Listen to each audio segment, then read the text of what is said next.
Welcome back students. Today we are going to solve some numericals based on modulus and arguments and polar form of complex number. So let's start some questions.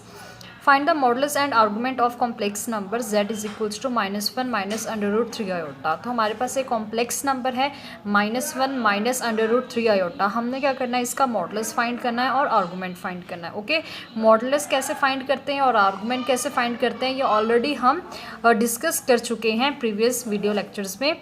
अब हम यहाँ पे देखते हैं कि इस question में हम मॉडुलस और आर्गूमेंट कैसे निकालेंगे.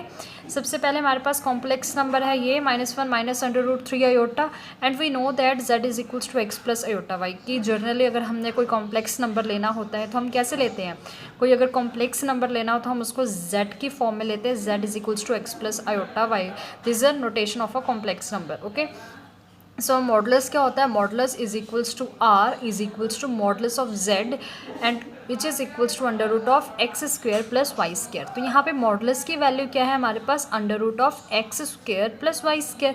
ठीक है, तो हमें जर्नल फॉर्म मालूम है कॉम्प्लेक्स नंबर की. अगर मैं इसको कंपेयर करूँ इस फॉर्म के साथ तो x की वैल्यू क्या आएगी मेरे पास, x की वैल्यू -1 और y की वैल्यू क्या आएगी -√3. क्लियर, तो यहाँ से x की वैल्यू और y की वैल्यू आ गई अगर हमने इन दोनों को कंपेयर किया. तो जस्ट मैं अब x और y की वैल्यू इसके अंदर पुट कर रही हूँ. Under root of x square, x की वैल्यू -1 थी तो -1 का whole square plus y square, y की वैल्यू क्या है -√3 तो यहाँ पे -√3 का whole square. Okay, next step में क्या होगा, -1 का होल स्क्वायर इज़ 1 एंड -√3 का होल स्क्वायर 3. माइनस का square is plus and under root और स्क्वायर कैंसिल हो जाते हैं तो यहाँ पे आपके पास क्या आया 3. Then 1 + 3 is equals to √4 and which is equals to 2. Clear, तो यहाँ से आपके पास मॉडुलस की वैल्यू क्या आई है 2. दैट मीन्स आपके पास r की वैल्यू क्या आ गई, 2 आ गई.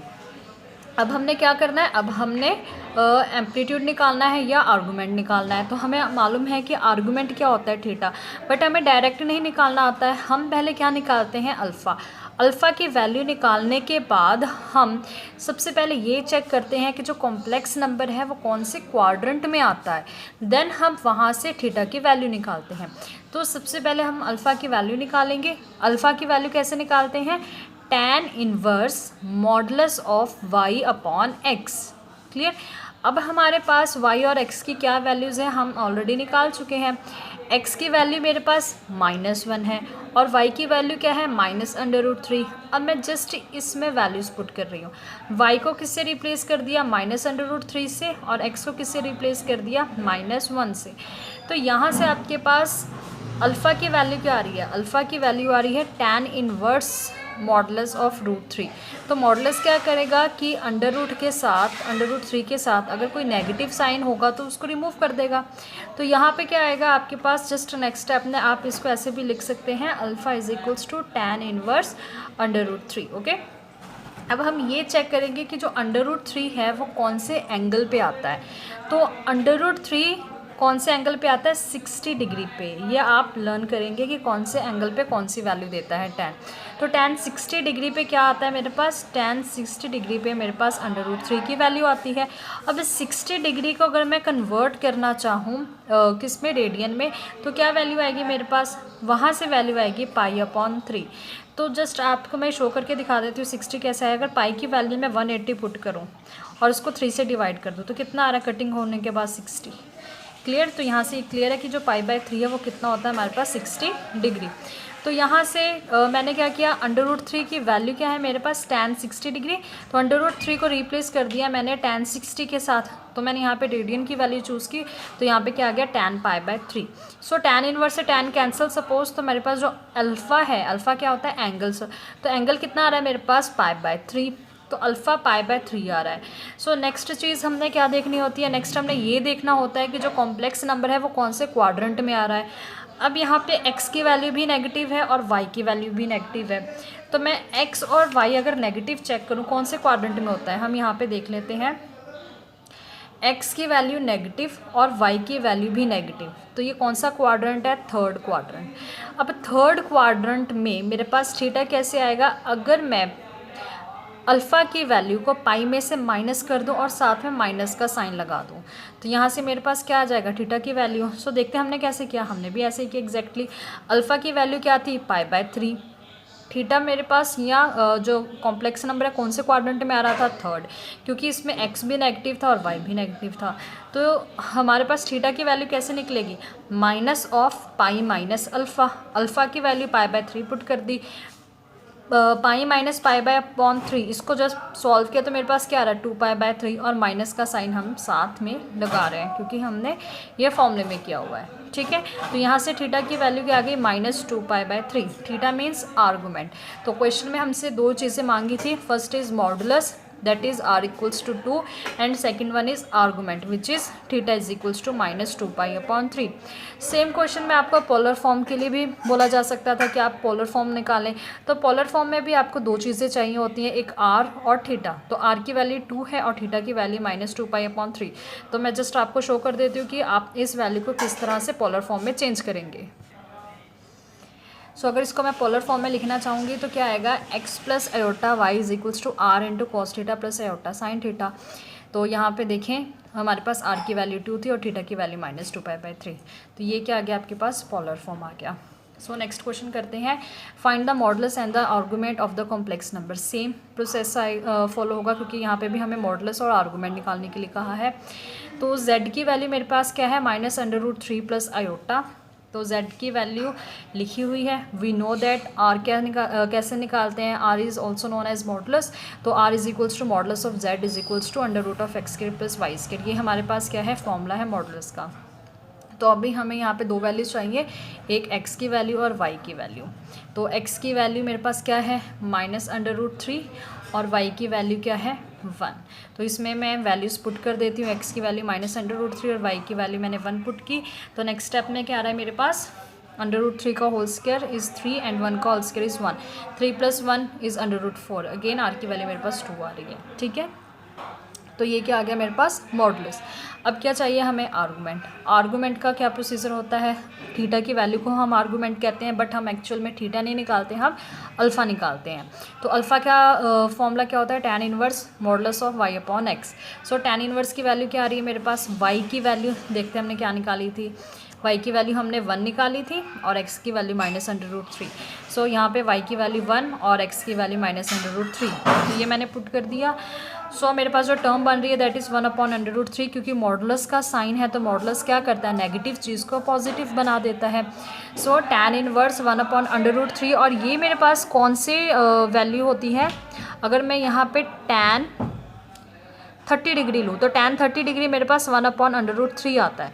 सो यहाँ पे tan इनवर्स 1/√3, तो √1/√3 को मैं किससे रिप्लेस कर दूँगी, tan 30 डिग्री से, और 30 डिग्री को मैं क्या लिख सकती हूँ, π/6। तो यहाँ से अल्फ़ा की वैल्यू बाय कंपैरिजन में क्या ले सकती हूँ, अल्फ़ा की वैल्यू मेरे पास क्या आ जाएगी, π/6। यहाँ आप ये क्या लें कि tan इनवर्स tan कैंसिल, तो मेरे पास π/6 आ गई अल्फ़ा की वैल्यू।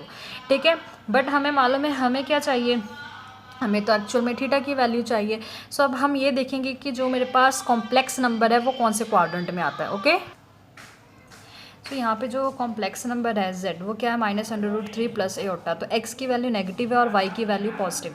x नेगेटिव और y पॉजिटिव कौन से क्वाड्रेंट में आता है, x नेगेटिव और y पॉजिटिव सेकेंड क्वाड्रेंट में आता है।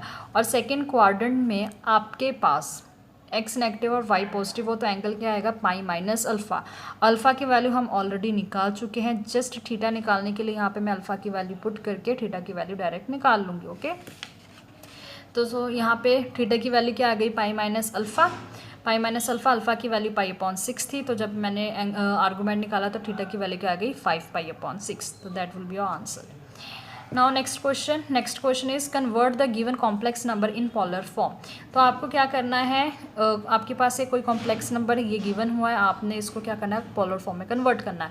तो पोलर फॉर्म में कन्वर्ट करने के लिए बेसिकली आपको क्या चाहिए, दो चीज़ें चाहिए। या आपको पहले पता होना चाहिए कि किसी कॉम्प्लेक्स नंबर को हम कैसे पोलर फॉर्म में चेंज करते हैं। तो मेरे पास ये कॉम्प्लेक्स नंबर गिवन है, ठीक है। अगर मैं इसको कंपैरिजन करूं, जर्नल जो हमारे पास वैल्यू होती है कॉम्प्लेक्स नंबर की इन कार्टेशियन फॉर्म, वो क्या होती है, z is equals to x plus iota y। तो यहाँ से कंपैरिजन से मेरे पास x की वैल्यू -1 और y की वैल्यू 1 आ रही है। ओके। और वी नो दैट कि जो पोलर फॉर्म है कॉम्प्लेक्स नंबर का वो क्या होता है, r into cos theta plus iota sine theta. तो अगर मैं कंपैरिजन लूँ तो यहाँ पे रियल पार्ट का कंपैरिजन करूँ अगर इसके साथ, तो x की वैल्यू क्या आ रही है, आर कोस थीटा, वो मैंने यहाँ लिख दिया, और इमेजिनरी पार्ट यहाँ पे आयोटा वाई है और यहाँ पे आयोटा साइन थीटा। तो जब हम कंपैरिजन करेंगे तो हमारे पास y की वैल्यू क्या आ रही है, आर साइन थीटा। ये ऑलरेडी हमने डिस्कस किए हुए हैं प्रीवियस लेक्चर में। सो जस्ट मैं यहाँ पे क्या कर रही हूँ, x की वैल्यू पुट कर रही हूँ। x की वैल्यू क्या थी, -1, यहाँ पे मैंने पुट कर दिया। y की वैल्यू 1 थी, वो भी मैंने पुट कर दिया। Okay. So squaring and adding करने के बाद मेरे पास टर्म जो बनेगी, देखो इसको मैंने नंबर 1 दे दिया, इसको 2 दे दिया। स्क्वेयरिंग एंड एडिंग 1 एंड 2, इसका स्क्वायर किया तो क्या आएगा, -1 का स्क्वायर, और इसका स्क्वायर किया तो 1 का स्क्वायर, और साथ में मैंने बोला था ऐड करना, तो लेफ्ट पार्ट को आपने एक साथ स्क्वायर करके ऐड कर दिया। सिमिलरली राइट हैंड साइड जो है आपके पास टर्म आ रही है, उनकी स्क्वेयरिंग करके हमने क्या कर दिया, ऐड।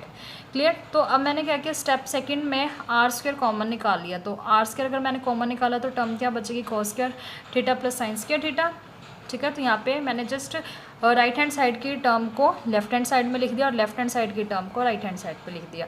तो इससे कोई चेंजेस नहीं आएगी क्वेश्चन में। ठीक है। So r square sine square theta plus cos square theta आया, -1 का होल स्क्वायर प्लस 1 एंड 1 का होल स्क्वायर इज़ 1। तो नेक्स्ट स्टेप में इसकी आइडेंटिटी पुट कर दी मैंने कि sine square theta plus cos square theta क्या होता है, 1 होता है। तो r square into 1 is equals to 1 + 1 is 2। So r की वैल्यू क्या आ गई, √2। क्लियर है। अब यहाँ से हमने क्या निकालना है, थीटा की वैल्यू निकालनी है। थीटा निकालने के लिए आपको सबसे पहले ये देखना होता है जो कॉम्प्लेक्स नंबर है वो कौन से क्वाड्रेंट में आता है। कौन से क्वाड्रेंट में आ रहा है हमारे पास कॉम्प्लेक्स नंबर, हमारे पास x की वैल्यू नेगेटिव है और y की वैल्यू क्या है, पॉजिटिव। तो हम सबसे पहले चेक कर लेते हैं कि x की वैल्यू नेगेटिव और y की वैल्यू पॉजिटिव कौन से क्वाड्रेंट में आते हैं, सेकंड क्वाड्रेंट में। और सेकंड क्वाड्रेंट में अगर एंगल निकालना हो तो हम ये ऐसे निकालेंगे पाई माइनस अल्फ़ा। तो सबसे पहले हम अल्फ़ा निकालते हैं कि अल्फ़ा की वैल्यू क्या आएगी, फिर उसमें पाई माइनस कर देंगे।